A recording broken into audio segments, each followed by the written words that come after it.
በኃይሉ ያላሰበው ነገር ገጠመው። ወይዘሪት አልማዝ እንግዲህ ከች ብላ ሁሉንም ሚስጥር ለሰላም እንደምትናገር ፊት ለፊት ተናግረዋለች። በኃይሉም እንግዲህ በጣም ደንግጧል። እቅድና አላማዬ ሳይሳካልኝ ሊቀር ነው ማለት ነው እያለ በጣም ግራ ተጋብቶ ይገኛል። አሁን ላይ ታዲያ ቃልም እንደዛ ራሷን ስታ የወደቀችው ተነቅታለች፣ ተነስታለች ማለት ነው። የቃል እና የበኃይሉ የመጨረሻ ጊዜያቸው ደርሷል። ምክንያቱም አልማዝ ከተደበቀችበት መታለች። የሰላም ጭንቀት እስከ ዘላለሙ እንግዲህ ሊወገድ ነው። ሰላም ጤና ይስጥልኝ ውድና የተከበራችሁ የቻናሌ ቤተሰቦች እንዴት አላችሁ? በያላችሁበት የዓለም ዳርቻ ሰላማችሁ ይብዛ። ለዚህ ቻናል አዲስ ከሆናችሁ ሰብስክራይብ፣ ላይክ፣ ሼር እያደረጋችሁ ቤተሰብ እንድትሆኑ በአክብሮት ጋብዛለሁ። ተወዳጅና አስተማሪ የሆነውን አደራ ድራማ ወደ እናንተ ይዤላችሁ መጥቻለሁ። በዚህ ክፍል እንግዲህ አዳዲስ ነገሮችን አብረን የምናይ ይሆናል። ሰላም ያለችበት ጭንቀት በጣም ከባድ ጭንቀት ውስጥ ገብታ ነበረ። ይህንን ጭንቀቷንም ደግሞ ለብሌን አካፍላታለች። ብሌን እንግዲህ የቀለበት ፕሮግራሟን ደስታዋን ጨርሳ ወደ ቤት ከተመለሰች በኋላ አቤት ስትመለስ ያው ቃልም ተኝታ ሰላምም ደግሞ በጣም ፊቷ ተቀያይሮ ነበረ። ቃል መቼስ የሆነችውን ነገር በባለፈው ፓርት ላይ አይተናል በደንብ ራሷን ስታ ወድቃለች። ይሄ ደግሞ በዳግም አማካኝነት ነው።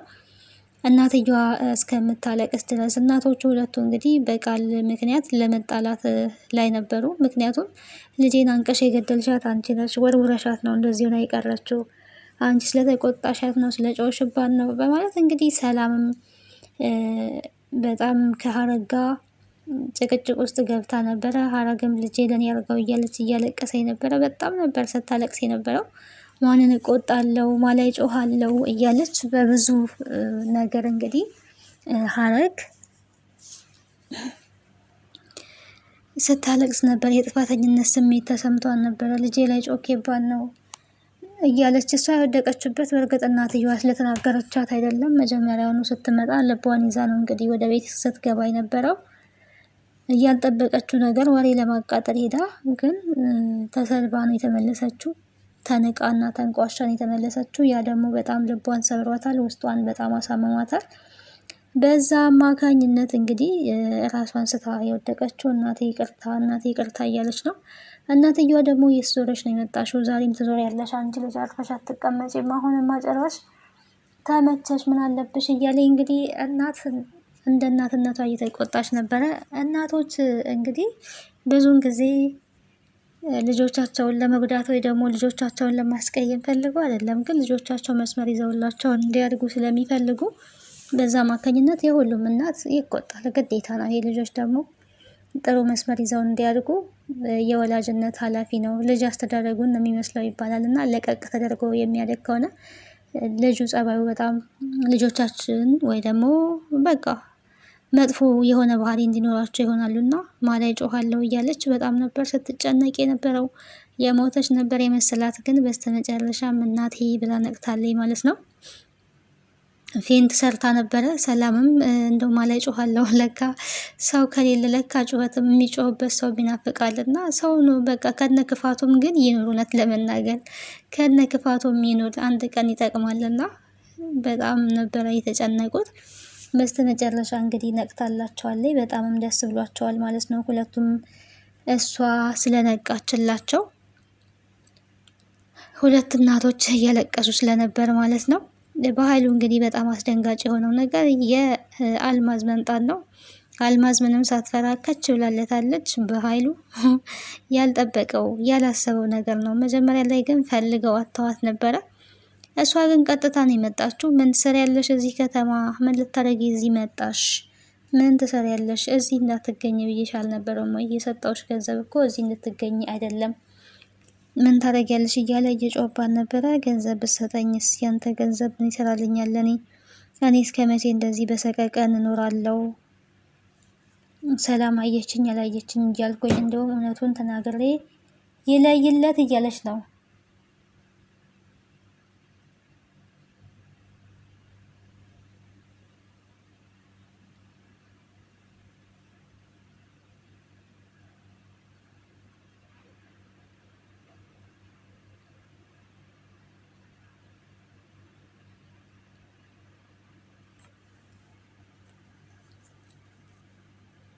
ታዲያ ብሌን ወደ ቤት ስትመጣ ያልጠበቀችው የሆነ ሁሉም ቤቱ ርብሽብሽ ብሎ ነው። ሀረግም ስታያት በጣም ነበረ ደንግጣ ስትመለከታት የነበረው። ምክንያቱም ሀረግ ሳሚ ጋር አይታት ነበረ። እዛ ቤት ደግሞ በድንገት ስትመጣ ከየት መጣች አይነት ነገር በጣም ትኩር ብላ ስትመለከታት ነበር፣ ብሌንም ማለት ነው። ቀጥታ እንግዲህ ቤት እንደገባች የተመለከተችው ሰላምን ነው። ምን ሆነሻል እትዬ ነበር ስትላት የነበረው። የሰላም ፊት በጣም ተቀያይሮ ነበረ። መጀመሪያ እሷም ያው ራሷን ስታወድቃ ነበረ። በመቀጠል ደግሞ የቃል ተዘርግቶ መገኘት በጣም አስደንግጧት እና አሳስቧት ነበረ። ደንግጣ ነበር። እንግዲህ ቃልም ያው ከተኛችበት ከወደቀችበት ነቅታ ወደ ቤት አስገብተው ሶፋ ላይ አስተኝተዋታል። እና ብሌን ያው የእናቷ መቀያየር የሰላም ያው እናቷ ናት እንግዲህ ስላልታወቀ ያልታወቀ እናቷ ነው እንጂ እናቷ ናት። ልጅ እናትና ልጅ እንግዲህ በጣም ነው የሚተሳሰቡት፣ ባህሪያቸው ተመሳሳይ ነው። ግን እስካሁን ሳይተዋወቁ አንድ ቤት እየኖሩ ነው የሚገኙት ማለት ነው።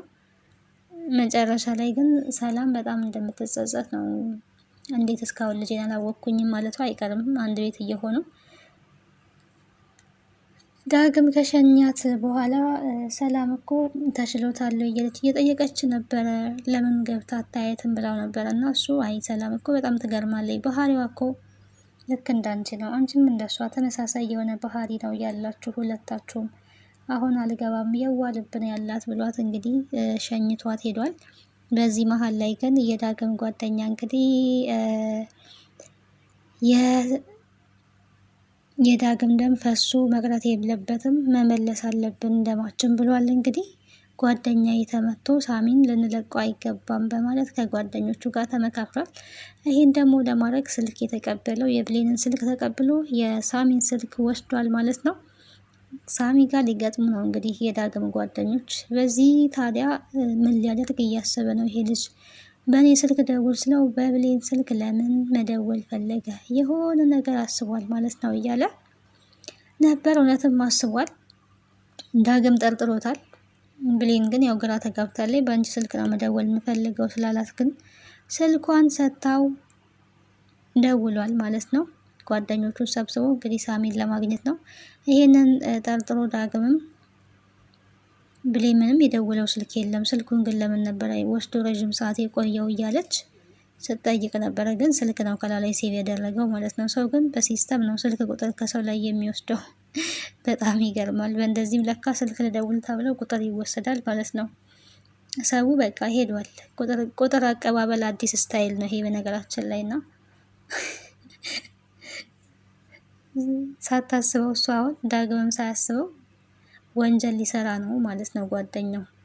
ጓደኛዬ ለእኔ ወንድሜም ነው ብሏል። በእርግጥ እንደዚህ ጠበቃ የሚቆም ጓደኛ አስፈላጊ ነው ከምንም በላይ ማለት ነው።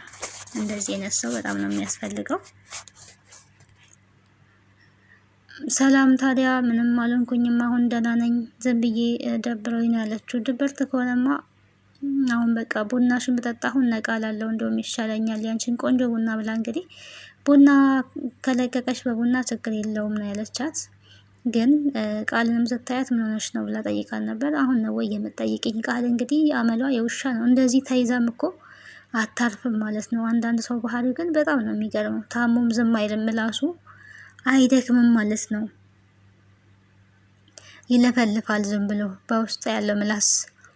አሁን ነው የምትጠይቂኝ? ደግሞ ለምን እንደዚህ እንደሆንኩ ታውቂያለሽ። እንደ ውሻ ከቤት ያባረራችሁኝ አንቺ የእንጀራ እናትሽ የእንጀራ ወንድምሽ ምን እንዳረጋችሁ ታውቃላችሁ። ደግሞ እዚህ መተሽ ሌላ ችግር ትሆኝብኛለሽ ወይ? እናቴ ደግሞ እናቴ የኔ ብቻ ናት እያለች ነው የምትገኘው። እናቴ አንቺ የኔ ብቻ ነሽ፣ የኔ እናት ነሽ አንቺ። ወይ ጉድ! በግድ እናቴ ነሽ። ከባድ እኮ ነው። ታዲያ በቃል ንግግር ተናዳ በቃ ይቅርታ ብላ ነው የወጣችው ማለት ነው። ብሌን ይቅርታ የሰው ነገር ያው የሰው ነው ብላ ነው የወጣችው። እናቴ እኔ ብቻ ናት የማንም አይደለች ብላ እንግዲህ ልክ ነሽ ብላ ነው የወጣችው ማለት ነው። የቃል ስጋትና ፍርሃት እንግዲህ ያው ትክክለኛ እናቷ ብሌን ሰላም የብሌንና ሰላም እንደሆነ ስለምታውቅ አሁን ላይ ደግሞ እውነቱ ለመውጣት እንግዲህ መጨረሻ ፓርት ላይ ስለደረሰ መነጫነጭ ጀምራለች። ግን ተነጫነጨችም አልተነጫነጨችም ሁሌም ቢሆን እውነት ነው። የሰው እናት ያው የሰው እናት ናት፣ የራስ ልትሆን አትችልም። ምንም ገንዘብ ባይኖራትም ጀግና እናት አላት። በነገራችን ላይ ቃል ማለት ነው እናቷ የእናትነት ጥግ ናት።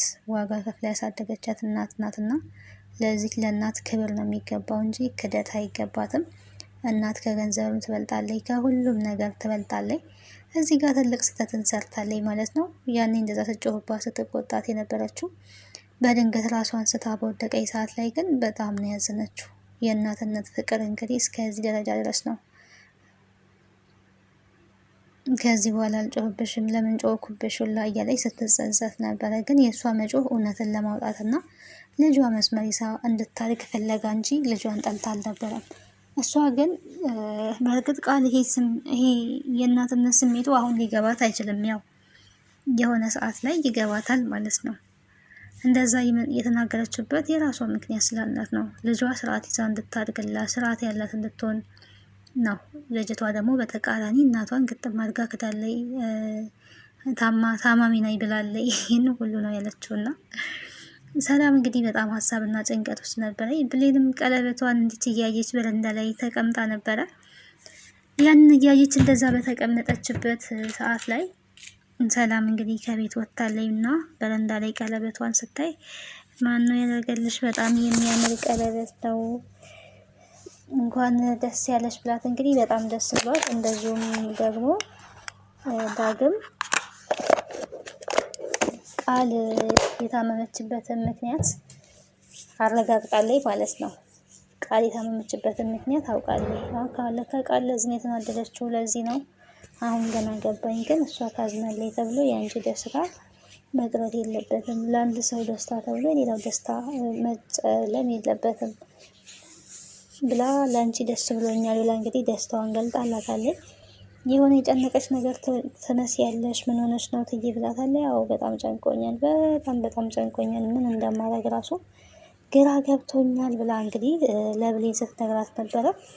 ጭንቀትሽን ንገሪኝና ልካፈልሽ፣ ምናልባትም መፍትሄ ባልሰጥሽ የሆነ እንዲሁኝ እንደዚህ አድርጊ ብዬ ባልነግርሽም እንኳን ምናልባት ግን ለእኔ ስታወሪኝ ሊቀልሽ ይችል ይሆናል፣ ንገሪኝ ብላታለች። ልክ ብለሻል፣ እውነትሽን ነው። በነግርሽ እኮ ብቻዬን ከምብሰለሰል በጭንቀት ብቻዬን ከምፈነዳ የሆነ ነገር ቀለል ሊለኝ ይችል ይሆናል።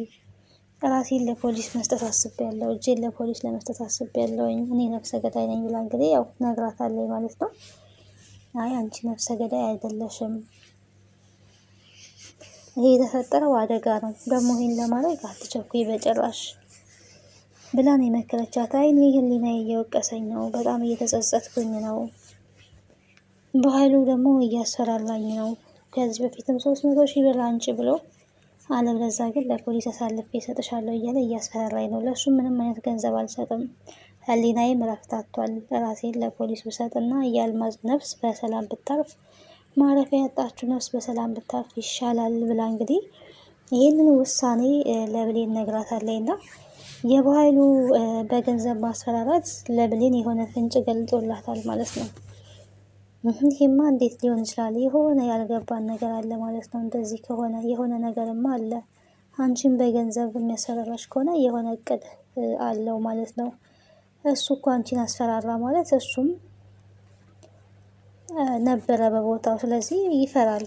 ራሱም ስለነበረ ሬሳውን ደግሞ አውጥቶ ያወጣው እሱ ስለሆነ አይናገርም ብላለች። እውነቷን ነው ብሌን። በነገራችን ላይ የት አለ ሬሳው? ሬሳ ይመርመር ይባላል መቼስ በስልክ ይዞ ደግሞ የዛን ሰዓት ትክክለኛውን መረጃ ማቅረብ አለበት። በስልክ ስለያዘ ብቻ የሬሳው የት እንዳለ ሲጠየቅ ኬል ሊያመጣ ነው? ማን ቀበረ ሲባል መቼስ እኔ ቀበልኩኝ ካለ እሱም ተባባሪ መሆኑ ይረጋገጣል ማለት ነው። እሱም ነው የሚታሰረው የእውነት ሆኖ ቢሆንም ግን ደግሞ እውነት አይደለም። ችግሩ እሱ ነው፣ እውነት አይደለም ማለት ነው። ሴትዮዋ በሰላም እየኖረች ያልሞተች ሰው በገንዘብ ተገዝታ ነው። እሷን ብትሆን ገንዘብ ተቀብላለች። ሳትሞት እሷም ገንዘብ መቀበሏ ትክክል አይደለም፣ ስህተት ነው። አሁን ላይ ግን ያው ከቤተሰቦቿ ሞታለች ስለተባለች ከቤተሰቦቿም ተደብቃ ስለነበረ ልጇንም በድንገት ሳታየው ሞቶባታል። የተንኮል መጨረሻ ይሄ ነው፣ ዋጋ ያስከፍላል። ሞት ወደ ህይወቷ ስትጠራ ያው ልጇን አጣይ ማለት ነው። ከባድ ነው። ብቻ ሰው ለገንዘብ ብሎ የሚያደርገው ነገር አንዳንዴ በጣም ነው የሚያስገርመው። በትክክለኛ መንገድ ሰርቶ ገንዘብ ሰው ማንጣት ሲችል በማይሆን መንገድ ሰውንም በሚያሳዝን ፈጣሪንም በሚያሳዝን መንገድ ገንዘብን ለማግኘት ሲጋጋጡ ብዙን ጊዜ እናያለን እና ልቦና ይስጣቸው። እንግዲህ በጣም ከባድ ነው።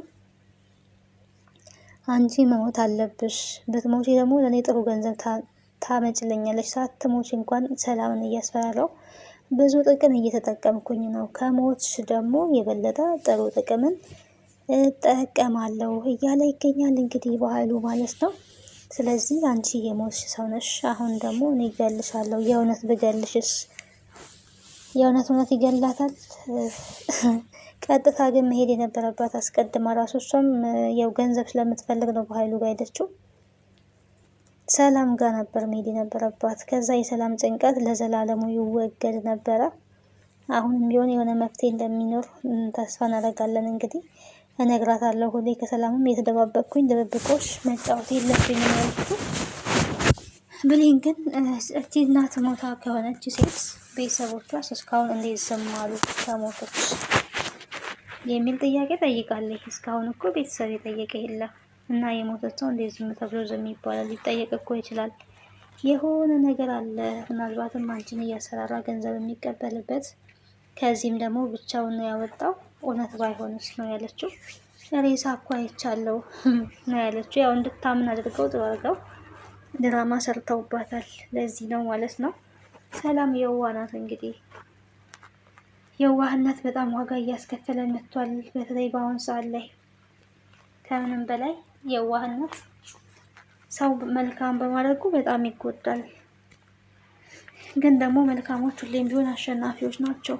ፈጣሪ የሚወደው መልካሞችን ስለሆነ ፈጣሪም ያለው ከመልካሞች ጋር ስለሆነ የሰላም ማሸነፊያ ጊዜም ደርሷል ማለት ነው። ቀጣዩን ክፍል አብረን የምናይ ይሆናል።